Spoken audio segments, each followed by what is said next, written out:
So what let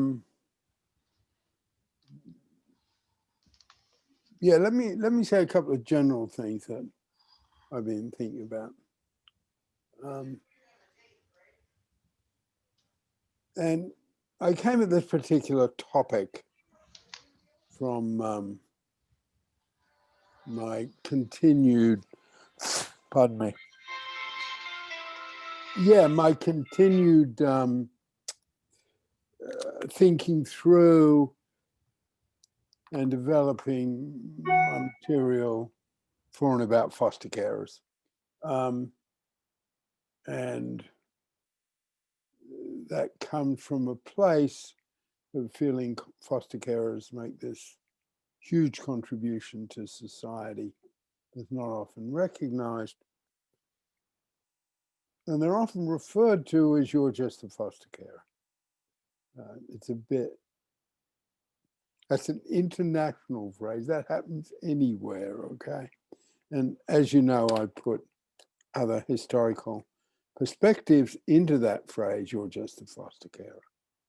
Women, Black people, Jews when they're in a minority. At one point in America, Roman Catholics. You know, you can't be a president of the United States because you're a Catholic. And that defeated Al Smith and nearly defeated JFK.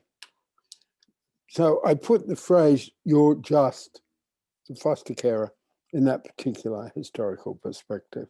But looking at it further, and bringing into the work we've done here over the last couple of weeks. And today, where I want to introduce what in Pellin is called the Wheel of Change, the struggle for foster carers and others, and topical, I think, a sense of self-belief. And one of the things that I think the Pellin tool provides is a way people can locate their self-belief, maintain it and expand it. And just to, almost in transparency in terms of my current work, if foster carers have self-belief, they transmit to the foster kids. And that's just a particular example of this part of our theory, because that's true of any parent. You know, the parent is confident, has internal self-belief, that's gonna be part of their children's strengths and assets.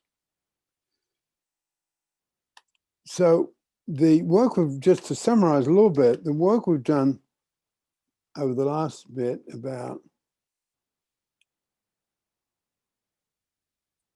when to fish and when to cut bait, when to dive into our issues, and when to take small steps and be more practical, and then looking at that in terms of the life forces. And last week was looking at how it is easy for people with a lot of caring life force to get into therapy. It's harder for people who don't have that caring life force, who've got more performance life force and material life force to get into it. Because there is a place where getting into therapy, I guess the fishing part of my fish and cut bait, where we both give up control and expose our vulnerabilities. Now, someone in the material life force will not want to give up control. You know, everything's about material security, financial security, and the way I have those things is to be in control. And some of us at some times of our lives, me, can envy that. I wish I had that control. but it's part of the material life force. You know, I got to have control. Therapy, and not only am I seeing this person, but I'm paying them money to take control away from me. It's not going to be an easy step, okay? And as I've said at other times, one of the things that the life force is about is a plea for tolerance. People in the material life force can help us be organized and materially secure on both, well, these days, this time in history, both on a personal level, national level, and species level. You know, the people who are going to solve the threat to the environment, the threat to the planet, are going to be coming from material life force. With a bit of caring life force, a bit of yellow splashed in there to, you know, give them some connections, help maintain their integrity, and a bit, in terms of this topic of self-belief, a bit of performance life force to give them the gutspa to take on the huge forces that are opposing them. But mainly it'll be material life force. It'll be solutions that are practical on a small and massive level. Anything in the material life force can be measured. Numbers can be put against it. It's a rather good little sort of checkpoint. And you know, in our work, we say, you know, thank goodness for people who aren't in therapy and don't have that interest, but we need them to be doing the other stuff. And, you know, thank goodness there are people who can give us the hope and excitement of Mike Jagger or Barack Obama. We need them in our lives. They're the life force. That's just a bit of a summary. But the reason I wanted to put in the summary and touch on it, one of the things that the Pellin tools do, they overlap and duplicate each other, okay? Yes, work we've done recently on accepted efforts. In a way, accepted efforts are the same as feelings of accomplishment. So, you know, we're looking at this life and we're picking up different tools and using them in different ways. In my view, you know, my approach to not so much the material, but I guess, you know, as a person who's, you know, I've spent my life as a practitioner, you know, not as a thinker or an academic. And my view about the methodology of tools is that's what, in fact, people do. Whether it's my school of thought or somebody else's or a novel or a play, people take out of it that which will work for them. And then it's what they do with it that's crucial. So what I'm presenting now, which is called the Wheel of Change, and this is a sort of little picadillo of mine that is always way easier for me to both write and talk about David's work than it is mine, but this one's mine. And the Wheel of Change has in it 5 elements: sharing, listening, feedback, learning, and action. And what we're saying is they're the 5 things people need if they're going to change. And it sort of comes up, whoops, like that, okay?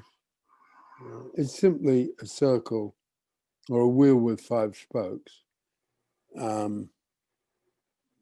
It is my lack of both material and performance life forces that means my visual aids could be improved, room for improvement. But that's what it is. And it overlaps with things like the triangle, things like the pendulum, the whole part of our work that's the persona gap. And this just is another simple way.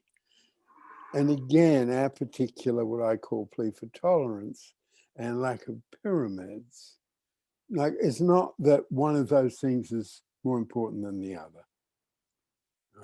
It's not a pyramid with something on the top, like self-actualization. And they're all of equal value. And there's a large part of a large Zen influence in Pellin that's saying action is, practicality is of equal value to depth. Practicality is of equal value to theory. We're saying both are necessary. And, you know, Zen will say that, you know, what you're doing right now is as important as anything in the universe. And that's important to us because, again, when I'm presenting the life forces, you know, so often people in the therapeutic world can be down on businessmen, to put it simply. And of course, then you get a reciprocal point of view. You know, all we're doing is gazing at our navels. You know, when did we last manufacture a motorcycle? And again, that's a plea for tolerance. We need different people. This is very individual, the wheel of change. And, you know, it's these 5 things that we need if we're going to change: sharing, listening, feedback, learning, and action. They're not in any particular order, okay? They're not a necessary sequence. Someone might start by action. Maybe someone, the only way that they can have the self-belief that they can change is to, you know, pay the bills. You know, without that starting point, it's not going to work. You know, someone else, the way they change is they find a book. You know, maybe they find a book in a Goodwill shop, let alone a bookshop, and they read the book, and the book changes their life. I mean, that is one that is often reported in media. You know, yes, you could Google books that have changed people's lives, and you'll probably get, because I follow obsessively lists about books. And I know if you Google that, you'd come up with 15 different lists and examples.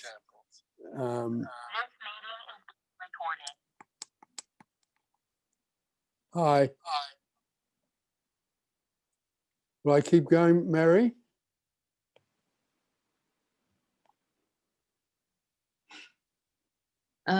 Could a person who's called Amelia identify herself, and we'll see if we can sort out the echo?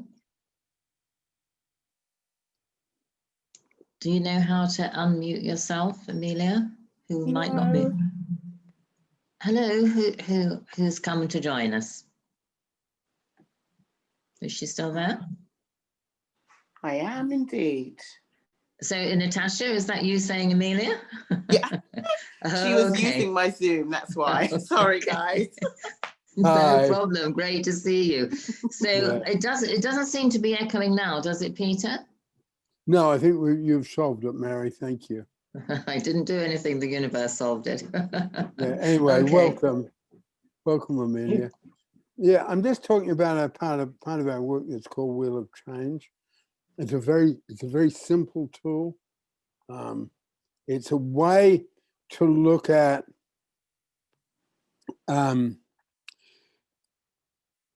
what are the issues that we need to address, but something that we always achieve, both David and I always achieved with the Pellin tools, is that a lot of them you can't use without also being aware of where your strengths lie, okay?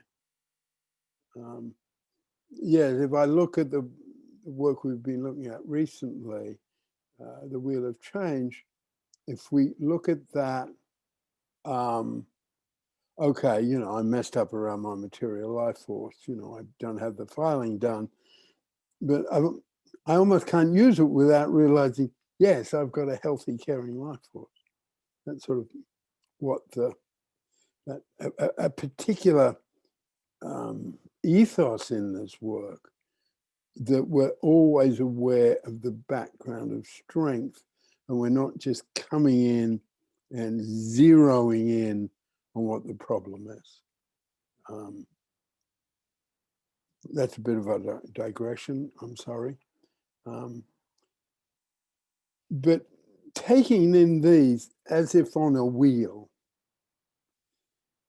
you know, sharing is being able to talk about ourselves, you know, going to therapy, going into an AA meeting, in terms of my approach to the therapeutic process, being able to be transparent within the professional role, being able to be transparent. That sort of sharing. The listening side of the Wheel of Change is a big deal in Pellin, because we make so much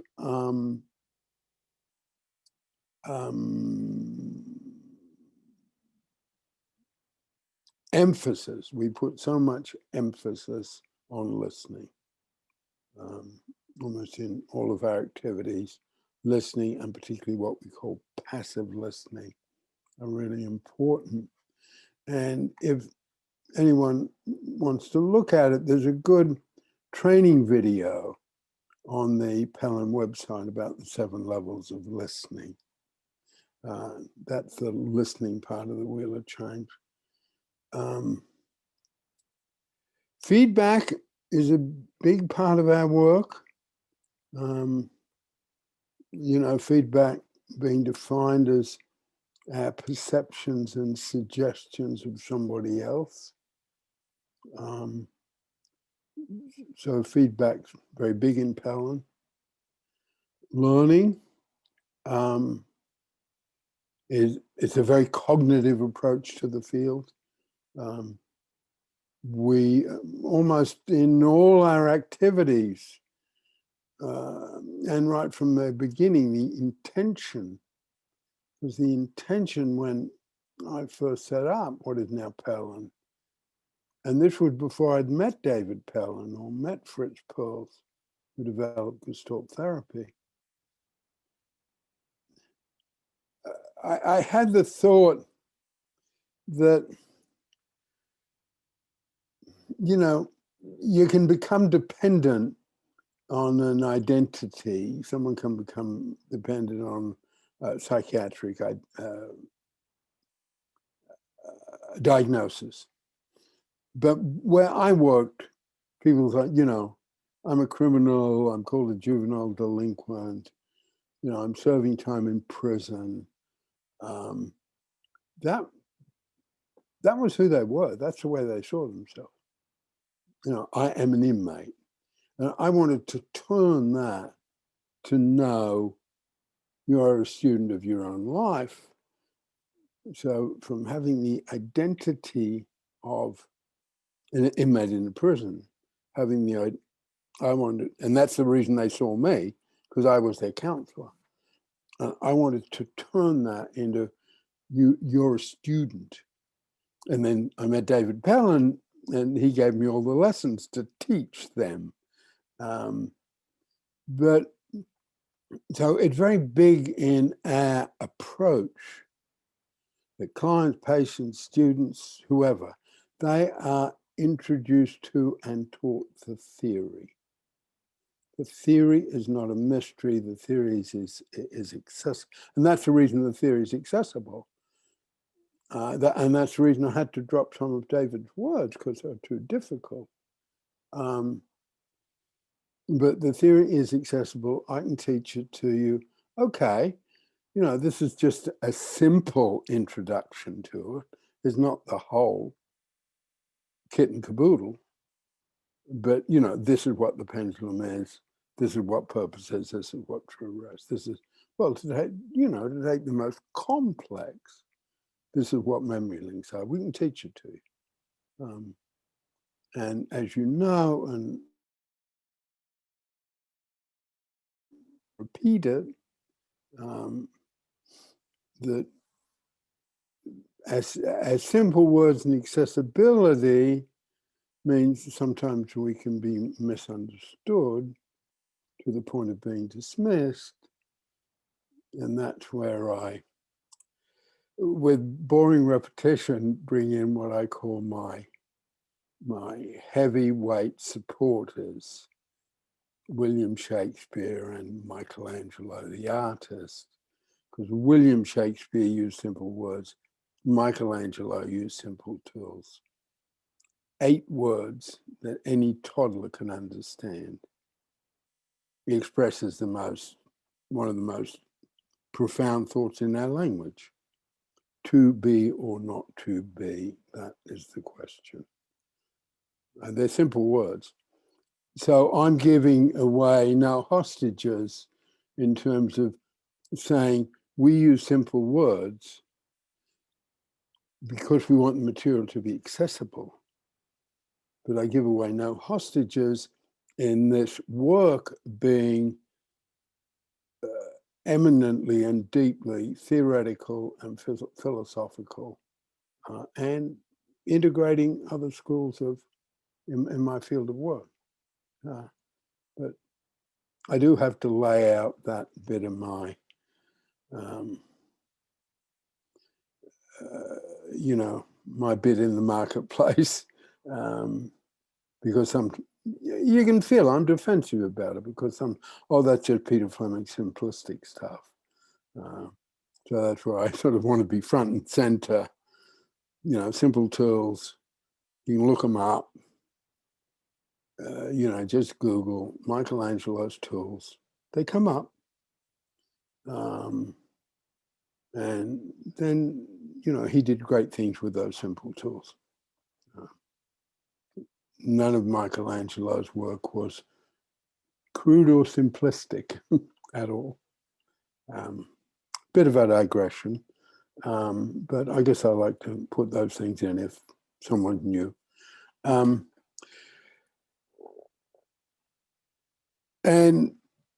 yeah, I was talking about learning. Some people, you know, we teach people theory pretty quickly. And over the last, even, you know, because the work's been around 50 plus years. Pellin Institute's been there for 49. So it's a long history. Over a relatively recent time, like the last 5 or 8 years, we've developed very, very simple ways of presenting the cognitive material so it can be taught to foster children. And we've got those. They're called Pellin learning cards, and I'll say more about those another time. But in terms of the wheel of change, you know, we believe that without the cognitive, this is a bit technical, but without the cognitive material, the experiential work will tend to fade away over time. experiential work like therapy, groups, gestalt work, what we call Pellin chair work, all of that can be extraordinarily powerful. A very powerful experience, very powerful felt experience, but it tends to fade over time. If you put the theoretical bit in, the cognitive bit in, that helps it last over time. My view is without the experiential side, the change doesn't happen. The theory is not enough in itself. So that's the whole learning side of the wheel of change. And the action side of the wheel of change is taking action in terms of other parts of Pellin material that I presented here. It's the triangle, doing things so we get, so we build authority, which in our work means we use the word a very different way. Authority is a jargon word in Pellin, and in shorthand, it means our work and our experience and our qualifications. That's our authority. So it's authority in the sense of someone being an authority in something. Someone might be an authority in the history of the Democratic Party, as I am, proudly.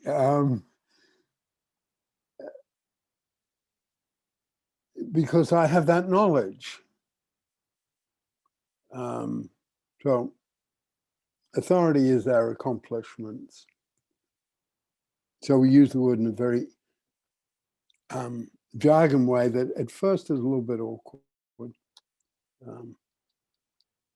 But the action side of the wheel of change is, I guess it's also common sense.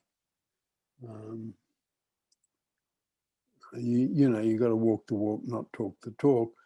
I mean, that is one definition of action on the Pellin wheel of change. And the purpose of the tool is to realize the part, and there will tend to be a pattern for us. Realize the part that we're weakest at. Realize the part where we're held back. But that is seen in the context of all the other four that we will be pretty good at. So we're sort of surrounding the weakness with the strength. And as I said, different points of entry for different people.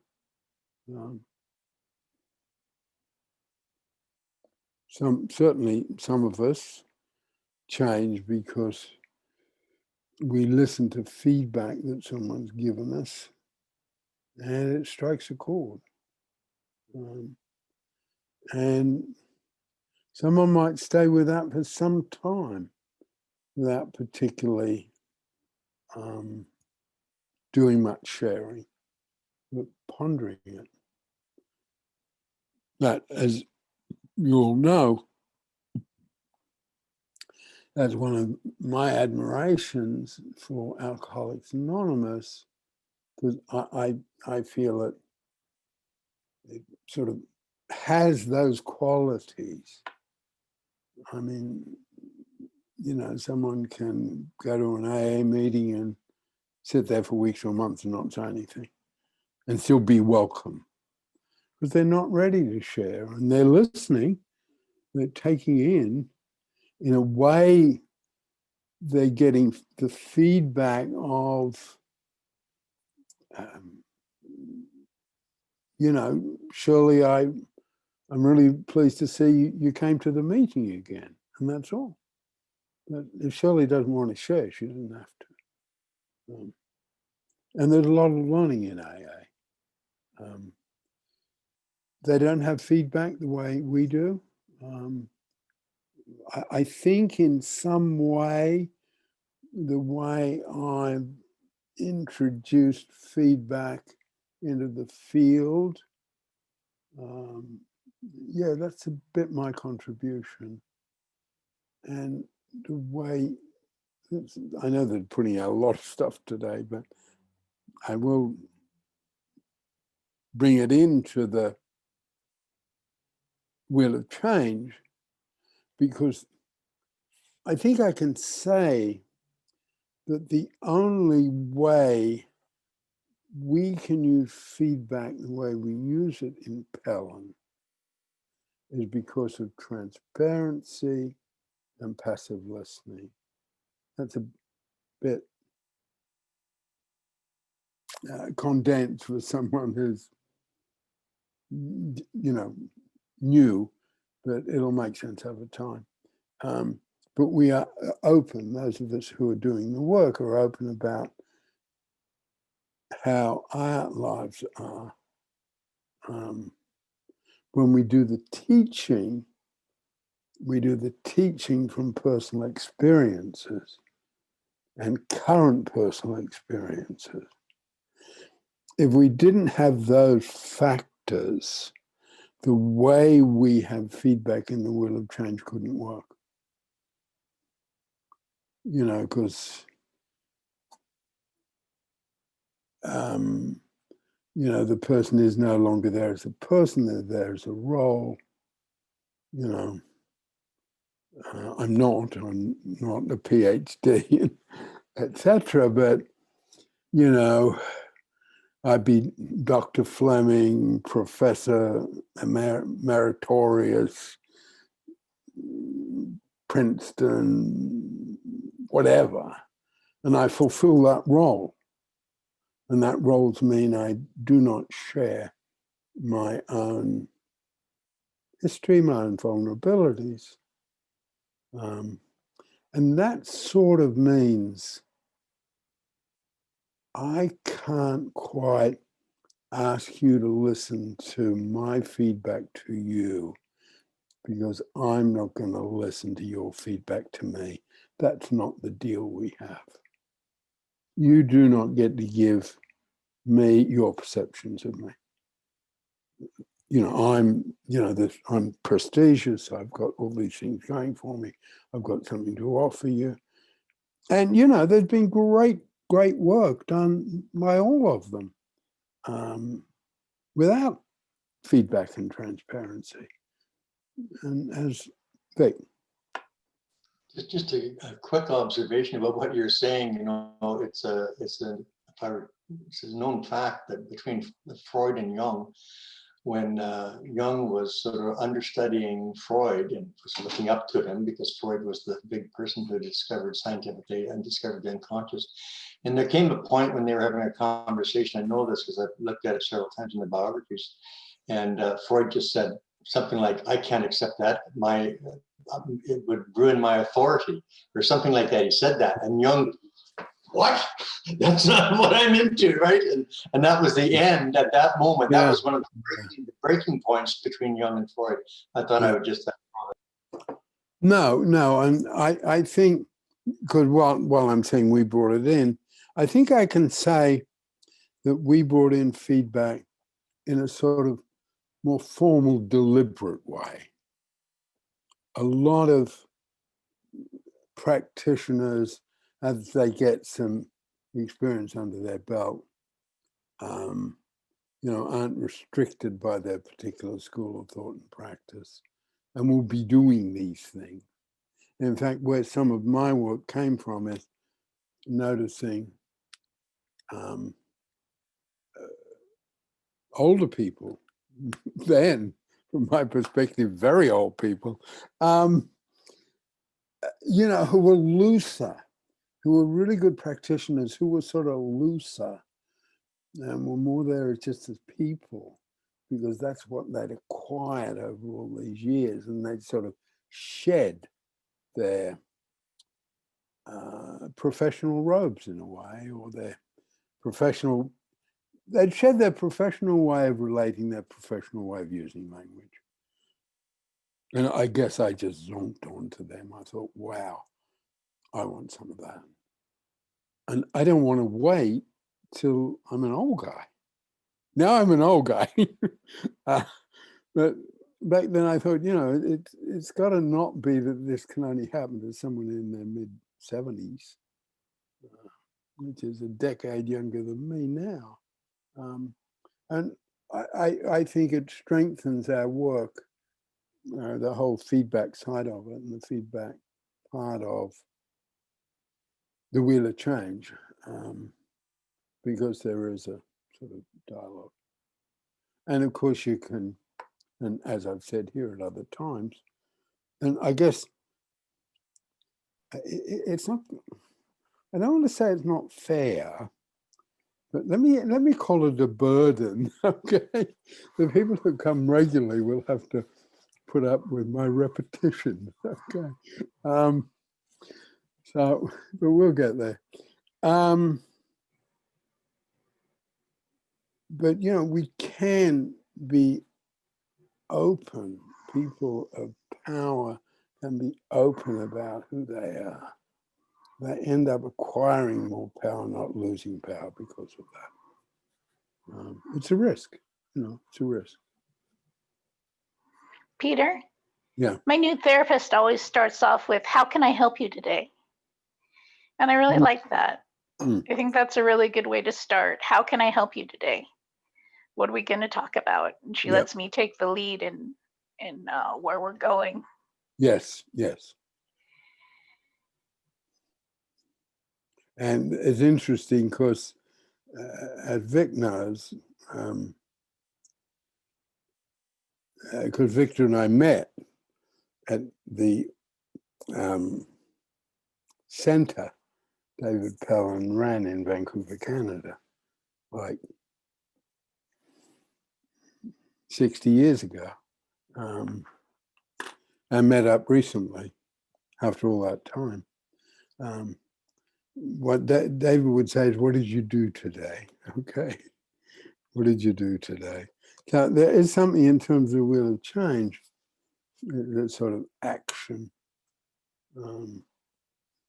And in terms of, you know, some parts of our work really bring in, you know, different strands in the field. Not in the way I've used that word recently. Different groupings of schools of psychotherapy, because, you know, action on our wheel of change is, you know, very much behavioral therapy, and learning on our wheel of change is very much cognitive therapy. Sharing is all the Freudian stuff. Listening is Carl Rogers, and feedback is ours. Feedback is ours.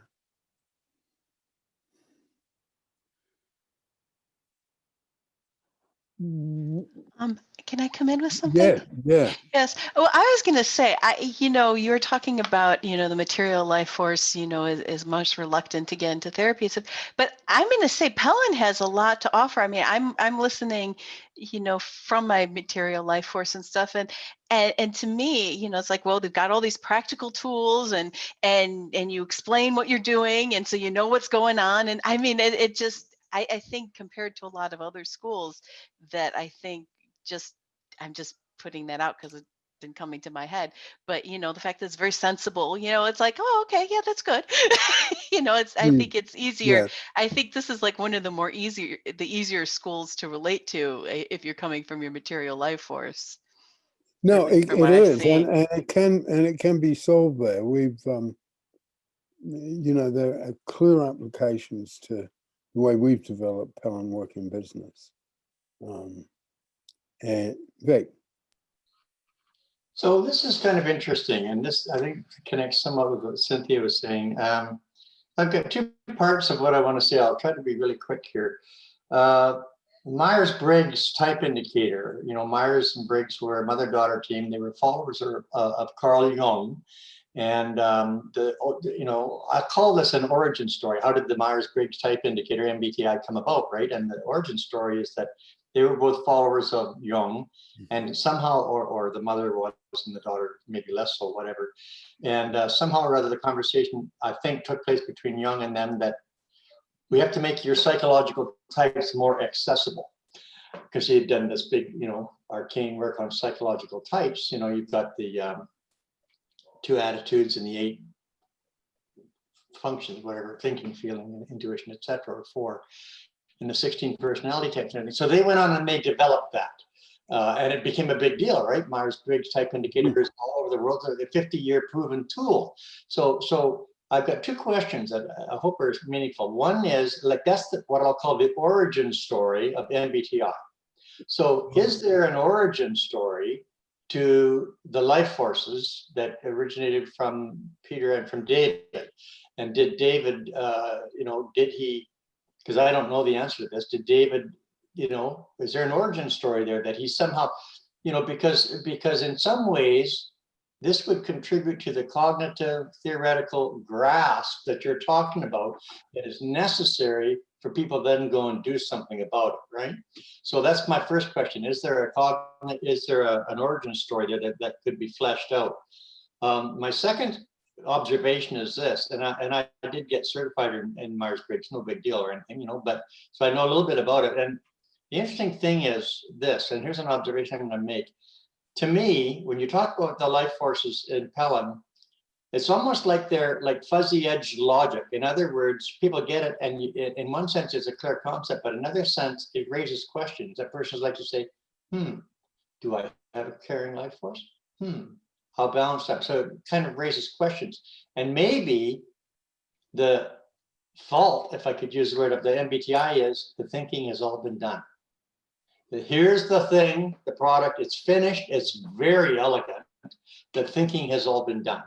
And you just answer the questions and you find out which you are, and try not to pigeonhole other people, and on it goes like that. So I'm just curious about that, because so A, is there an origin story to the life forces of Pellin? And B, is it an advantage that they're not fleshed out as thoroughly as the MBTI, because it causes people to think, what is my life forces? So that I just wonder if that makes any sense to anybody. The first question, Vic, is just intriguing. A couple of times I asked David where it came from, and he said, all I'll say is it's not original. And that's all he would say. And Mary has said, importantly, a few years ago, David came out of nowhere. And I think he did. There's anyway, to answer your question really directly, no, there isn't an origin story. That's why and then of course, there's no origin story. He came out of nowhere. And if it wasn't for me, it would have all disappeared. That's just a fact. Mary. Hi, just to prove I've been listening. What I actually said, I mean, I did say, what's that? I'm not sure you've got to prove that. Well, I am not hearing every word because I'm doing such an important job at the same time. Right. But I do believe I said David came out of nowhere, but I do actually believe in the original meaning of the word genius, which I can't remember the etymology, but it's something about inspiration from above, just kind of coming. Cynthia probably knows the etymology. And I really believe that was like what I would call divine inspiration. It's so perfect for this modern age for people to find themselves. So I know you won't see it the same way as me, Peter, but that just shows what high regard I hold David. So you'll probably forgive me. Yeah. I mean, some of that's the reason I put in things like, the background of Pellin, and I put in things about history, and I put in things about David, and because I want us to have a story. I want us to have a lineage. And I think we're vulnerable about that if we don't have it, we don't establish it. That's why I talk a lot about 3rd of April, 68, you know, when I made my commitment to him. That was the day Martin Luther King was killed. And, you know, I put in other bits of my background and as much as I know about David's background, because I want us to have a story. I think it's dangerous that we don't. And yeah. The second question, that's, you know, the sort of fuzzy edges and never, the work's never finished. I mean, a very eminent historian wrote a book when the Berlin Wall came down that he called The End of History. And he just made himself look like a jerk, in my view. And, you know, the work goes on. And on the one hand, and I agree with what you said, Mary, and on the other hand, there's nothing new under the sun. You know, so I think we balance those things. And that's why I like the tools. And, you know, I do it as a shot at my opposition. But I guess coming from a more sensible and nourishing place, you know, bringing in Shakespeare and Michelangelo, simple tools, simple words, I think can be an indication, yeah, we've still got work to do. And we've still got this stuff to develop. And I think within this methodology, there's the room to do that. You know, and in terms of sort of history, you know, I grew up in Australia, so I have a natural anti-authority in the usual sense of the word. Anti-authority, anti-establishment. In England, where the word means something very different, I'm a Republican, okay? Because I'm opposed to the royal family. That's all my Australian background. So, you know, my background is Australia, deeply egalitarian country. You know, we got to be proud that our ancestors were criminals. That's the way they got there. You know, Freud was, you know, Central European professional, you know, Jewish man who would like and applaud, you know, good elite systems. Yeah, you know, he grew up very yeah, that's right. He was a traditional Central European professional. So the story you tell, yeah, you know, he's scared to death, and you know, my sort of roots have this different quality of being able to take on the establishment, because that's what Australians do all the time, at their best.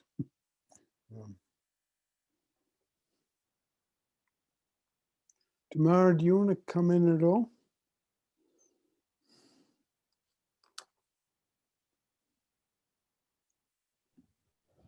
No, I don't think so. Not this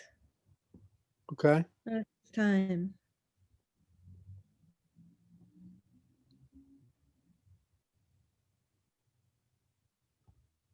Stacey. Well, I like that Australians are so anti-authority. I'm Californian and we're anti-authority too. you got to remember, this is where it gets a bit heavy. You've got to remember all the eucalypt trees came from Australia, okay? That's right. So we have all those eucalyptus trees, and only Yeah. koala bears can eat them because it gets them stoned. It poisons everybody else. You're right. But it's really good for allergies. I put eucalyptus in my oils, eucalyptus oil, and lavender and peppermint, and it's really good for allergies. It helps me not cough at night from my asthma. But I digress. I like this wheel of change. Okay. Yeah, it's sort of fun. It can be really light. Because, having essentially been trained in the rather sort of heavy end in the field, I like when we can to make the work light. And Yoda's in the background. And I believe in the force. That's my higher power, is the force, the dark and the light. And yeah. Trump's dark, and sorry, Vic. I know you like him. And everybody else is the light.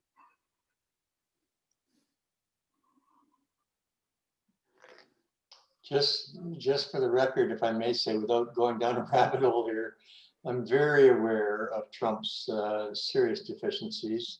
The rest of the landscape is more frightening to me than he ever was. And so that says something about me, but I'm not interested in going down the rabbit hole. But saying that I like him is, it's much more nuanced than that. I wouldn't say that exactly. Thank you. Oh, good. Okay. Yeah, I guess, we want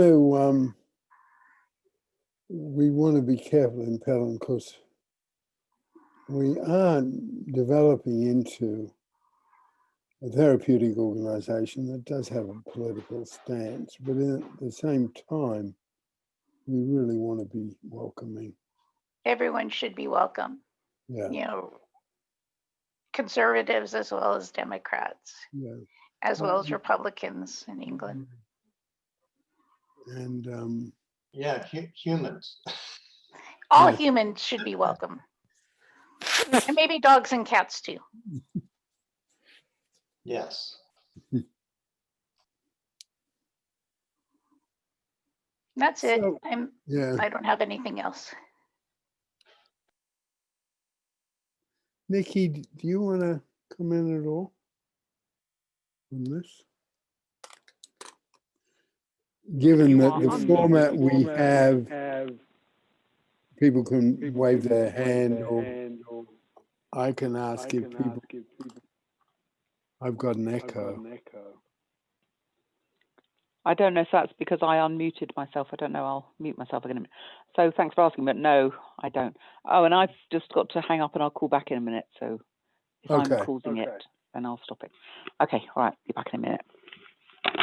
Yeah, that's a format we have, asking people if they want to say anything, but people can always say no, and we have it in our credo that no means no, and in our way of working, people can always say no, I don't want to do that.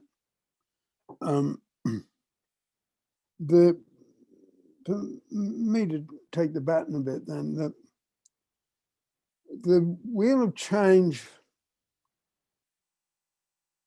can't hold on. Can you see me? Because I can't see anybody. I can see you just fine. Oh. Yeah, I see you. Okay, I've got to do something.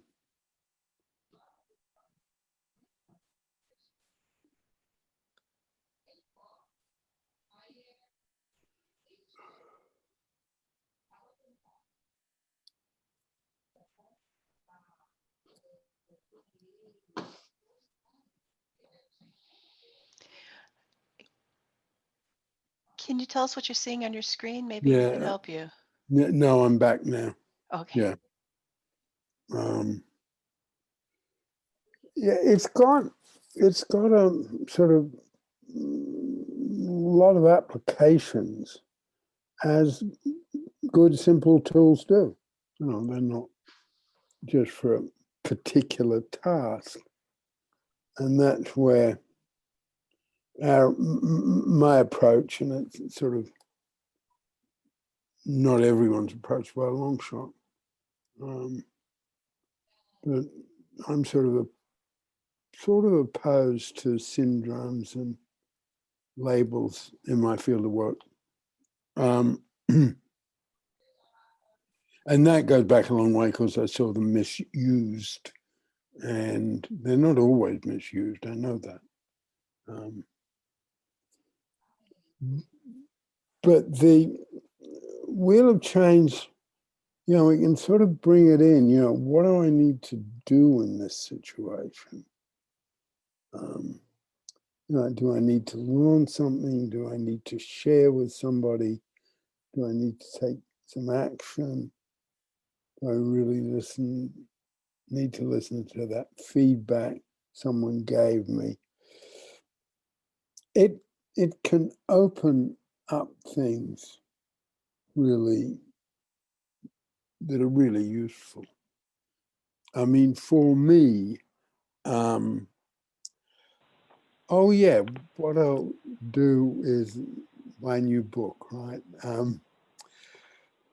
No, I probably need to take some action. Okay?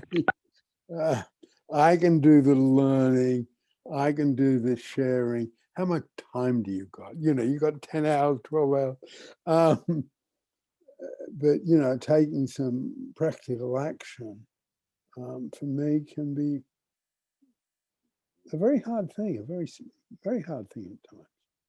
You know, I can, you know, I can turn procrastination into a crisis. I can.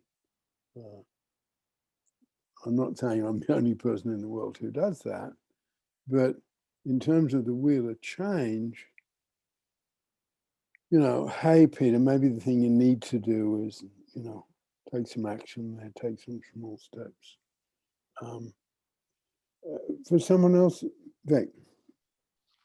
You know, it's interesting, and I wanted to ask the question a little while ago. Now I can state the question. I don't have to ask it because I'll kind of answer it from what you've been saying. And that is with a caring life force, especially a person who is a caring life force person, which I am. And several of you will know, what I'm referring to. When you care about someone so deeply, and you are and you care about them so deeply, you love them. I mean, it could be your offspring, right? And they're going down a path that is horrifically negative. Then the question becomes, how much do you follow your caring? Because it starts to disrupt your life, your other relationships and everything. And yet you know, how do you let go of that caring? You can't. And so I'm sure you've all had this experience at some time, that you're caring so much and you're obligated to care. And it's not the obligation, it's, you know, you're a parent or it's a spouse or something like that, or a very close friend or whatever.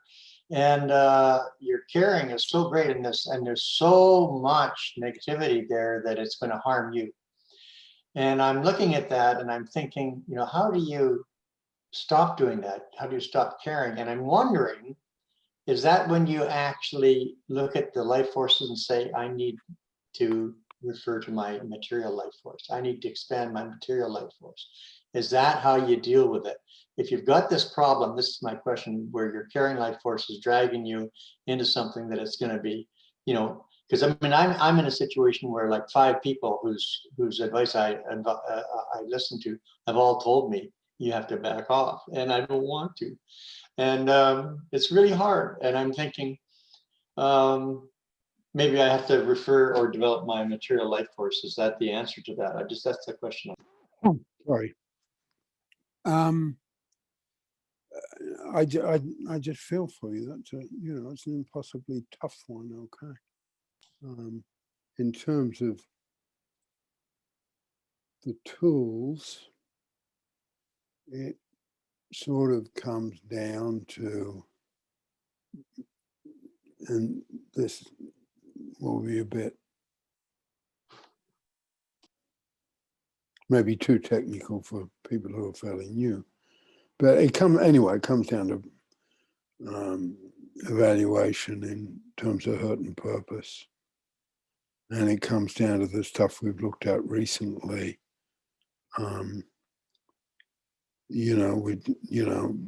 How close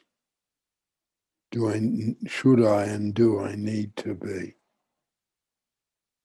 for this? Okay. And people, connection, don't get isolated. I personally think that going after the material life force may work. I guess the wheel of change comes in here too. I'm glad I heard that, because it's about listening, as you said, and then there's about taking action and those things. And I listen to some other people, and it's to put the brakes on. Thank you. And Peter, may I come in? Yeah.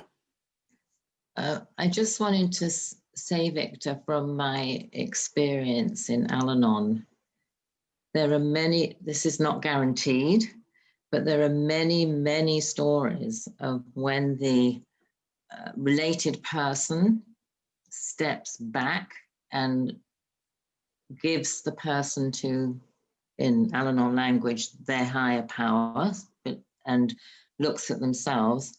There are many stories about the recovery that came for the other person, that they stop drinking or they stop using. It's not guaranteed. It's really hard to do. And the person may not take that change, but there's some family system dynamic that happens that the over concern doesn't necessarily, the concern, sorry, doesn't necessarily help the person. It's just something to think about. Thank you. And I guess that brings to mind, actually, I did have a kind of question based on something what Victor said, and I have somebody in my life like that too, and like I said, I don't want to bring this up with it being recorded, but I think that I use, sorry about the cat, I use going into the material life force a lot of times as a defense mechanism. And I'm wondering, oh gosh, is that a good idea? Is that healthy to do? But I know, like, if I can't take something, I just, focus on the material life force, and that usually gets me through it. So I don't know. Thank you, Cynthia. It's hard stuff. I mean, I think we come at that, saying we don't know, I think in this field of work, we need to say, I don't know more often. I'm not always good at it. But, you can probably feel it in my voice, because my eldest son is a very serious cancer. And yeah, so I feel for you.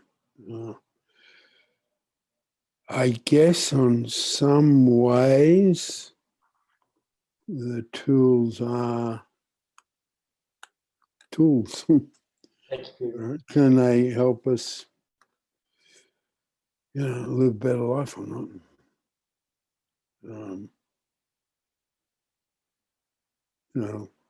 Yeah. And, a household where the very healthy household, successful, 3 kids, 3 lovely kids, where they say that COVID-19 is not the biggest issue. Yeah. So I guess I did want to share that with you.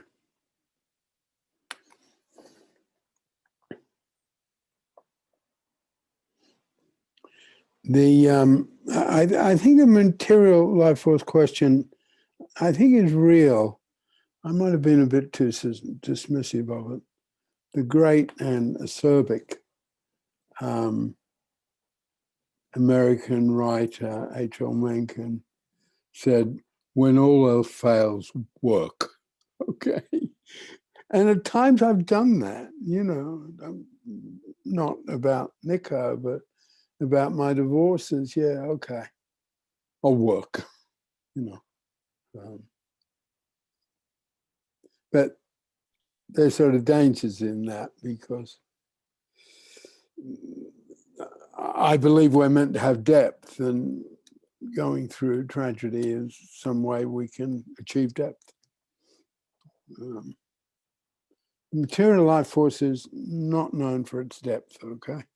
But that might be a bit unfair.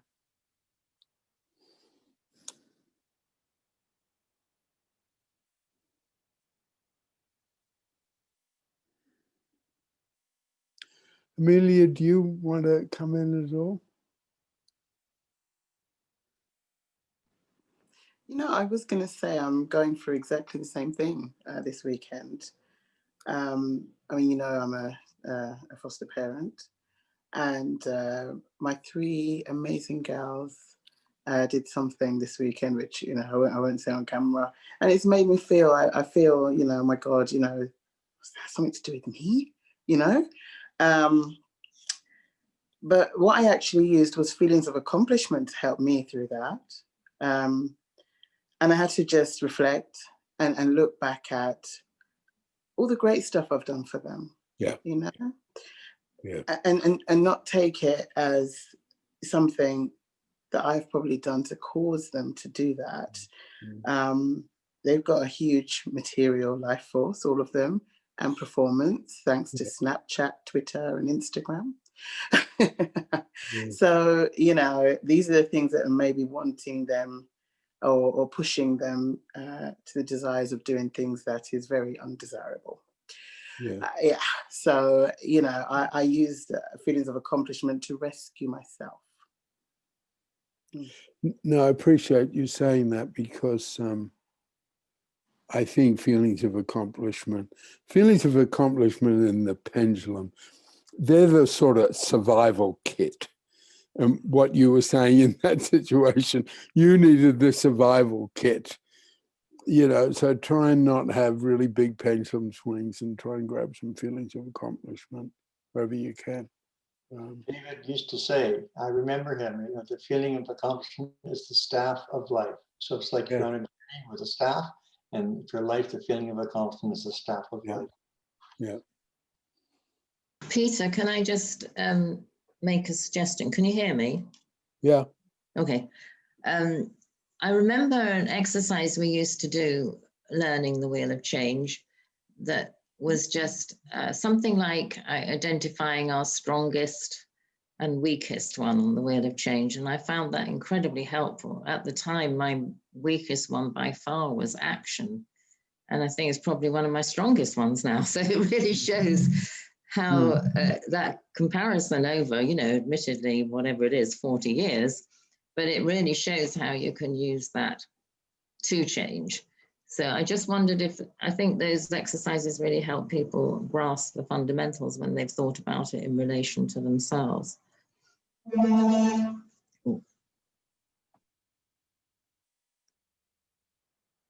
Yep.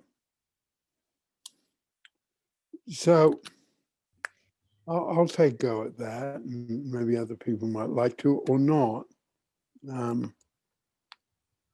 would. I mean, I think that there's the typing that you were talking about, Vic, like the Myers-Briggs, and there isn't the sense that throughout time that there's any change that happens there, that, you know, I'm an EINFP.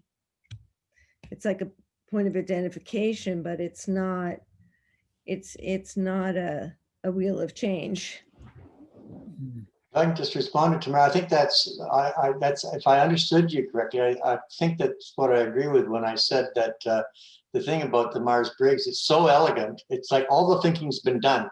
and it's a finished, it's very finished. And in that sense, it's very attractive. But then I think exactly what Tamara just said, then your question is, well, what are you doing with this? And how does it lead you into change? Now, that doesn't mean it couldn't, but I'm inclined to just my own opinion, I'm inclined to believe that it's so elegant and the thinking's been done that maybe it doesn't provoke, motivate, invite to change as much as what is in Pellin. Thank you, Tamara. I agree with you. Just coming in on that, and again, this is some of our story, which I want to have all over the place. And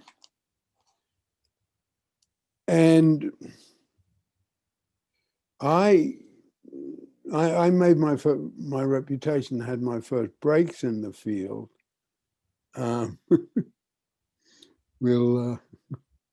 It's cute, Vic. That's, you got it. I just had a tip from an admirer that I should do something about it. Yeah, I made my reputation as a diagnostician. I did all the what we call treatment plans in this particular prison in Canada, called the Haiti Correctional Institution. Over a few years, I did 2,000 of them, and I was very good at it. I was a very good diagnostician. I got a lot of recognition for it. And it sort of dawned on me slow. It was very, very slow. Sort of, so what? It wasn't. It was before I got burnt out at prison work, which I did.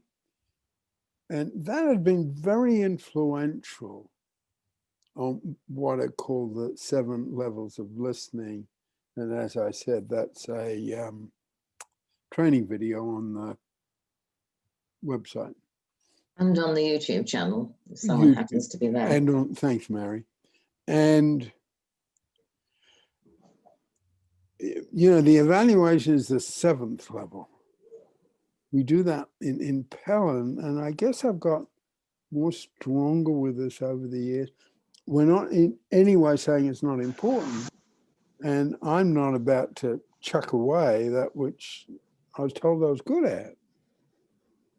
But we don't do it first. First, we just listen to someone. Yeah, Mary. I just wanted to come in very briefly on the Myers-Briggs and the truth line.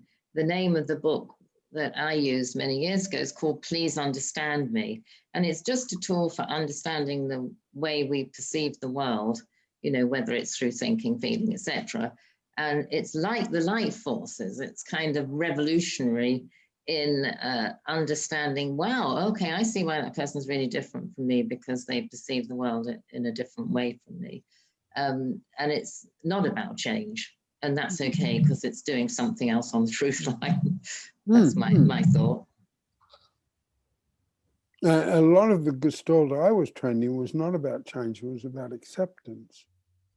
And that didn't sort of fit with my seminal population, which was working with young men in prison who were serving long sentences that they deserved to serve. I mean, I can be hard on when criminal injustice comes in, but I know there are bad guys. I don't have any trouble with that. So,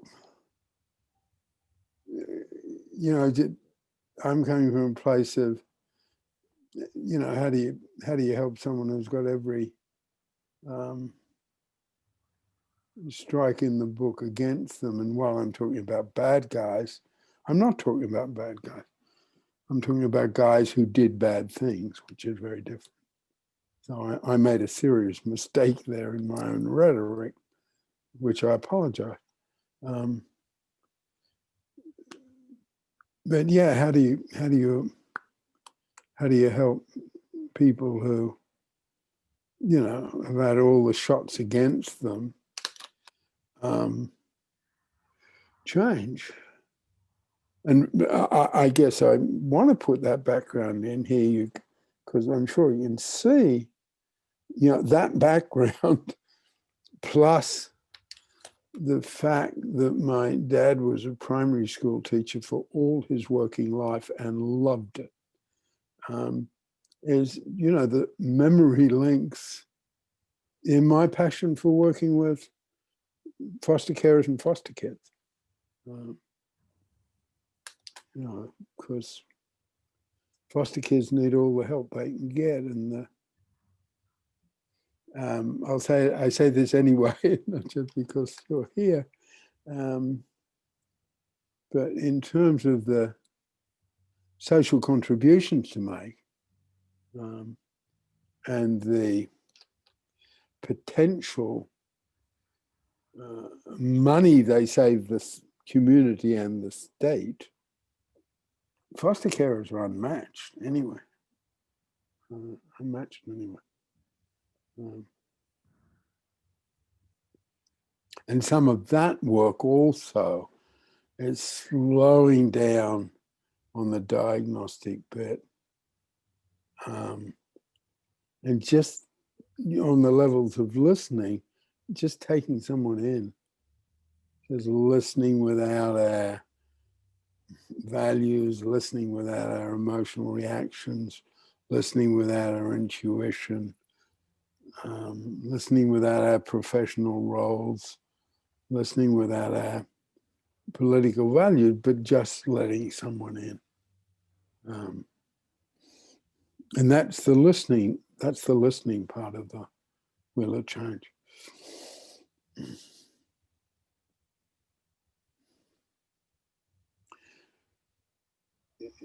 Do you want to say any more, Cynthia?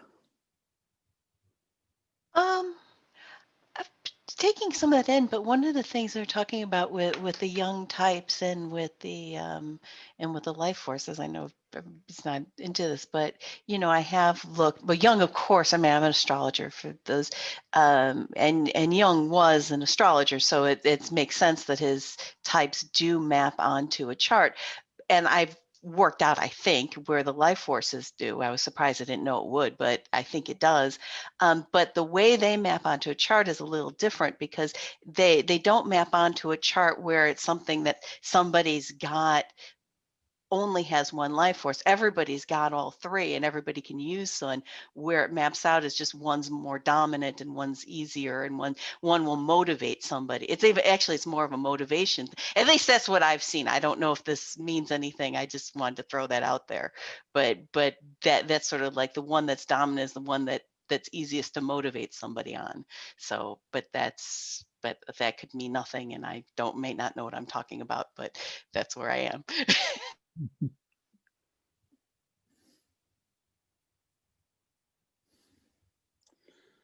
Well, we can end there for today. And we end by just going around and again saying where we're located. I guess we take in the spread of how we're handling a bunch of stuff in a lot of different parts of the world. Yeah, I'm Peter. I'm in Norfolk in England, and a town called King's Lynn. David, I must put this bit in more often. When I studied with David, Pellin was in Vancouver, Canada. And I didn't know this, but as soon as I visited King's Lynn, because I'm here because I could afford to buy property here, it was that simple after a crummy divorce. And then all of a sudden there's a sign, it says Vancouver Butcher, okay? I thought, what? Then there's another sign, Vancouver Center. This was totally accidental. Captain Vancouver, who discovered, quote unquote, Vancouver, and whom Vancouver was named after, was born in King's Lynn, okay? So in some really, I guess, a story way, I've come home. Okay. Yeah. Anyway, that's me today, and yeah, a big day for me. Obviously, I don't need to tell you that. Thanks. Yeah, thanks for being there. Mary, do you want to go next? Yep. I'm Mary in Rosarito Beach, Mexico. Okay, Vic.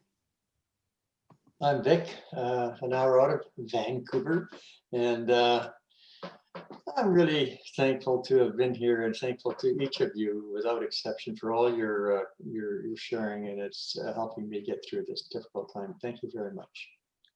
Tamara. And I'm Tamara in San Francisco, and grateful as always. Thanks. Amelia. Natasha. Yes, it's Natasha. I'm in London, West Norwood, on a hill somewhere. I don't know why anyway. Sorry. Nikki. And I'm Nikki, and I'm also in London, in Wimbledon, where haven't we had lovely weather today? Not. Okay. Elizabeth? Oh, she couldn't come today. She wasn't well. Of course, sorry. Stacy. I'm Stacy, and I'm in Las Vegas, Nevada. And thank you everyone for your sharing today. And the 5 components for awareness, listening, sharing, learning, and feedback, right? On the wheel of change and action. Action. Yeah, you got it. Okay, thanks. Who haven't I? Hold on. Cynthia. I haven't done the geographic. I'm in Yeah, Kankakee. sorry, Cynthia. Oh, no problem. I'm in Kankakee, Illinois, and people are talking about Australia, the West Coast. I'm going to say that, you know, for somebody who was born and raised in the Midwest and pretty much has lived in the Midwest all my life, you know, Pellin work it has a lot to offer in this, in a very Midwestern, you know, very practical, sensible, you know. So I just wanted to put that out there. Okay, well, let me claim my Midwest bit, okay? I set up Pellin, what has become Pellin, and what I decided to call Pellin, after I've been given the opportunity to go to Michigan. It's not quite Illinois, but next door. And the first, I guess, what we could call Pellin workshop happened in Kalamazoo, Michigan, okay? Yeah, so we got our Midwest stuff. Midwest nice. Okay, well, thank you very much. Thank you. Peter, when God acts anonymously, we call it coincidence. Okay. I know you're not a spiritual person, but I just wanted to put that out there. Yeah. Okay, thanks. Thanks for that. Okay, bye-bye. Bye-bye. Bye-bye. Thanks, everybody. Bye-bye. Bye-bye. Bye. Bye.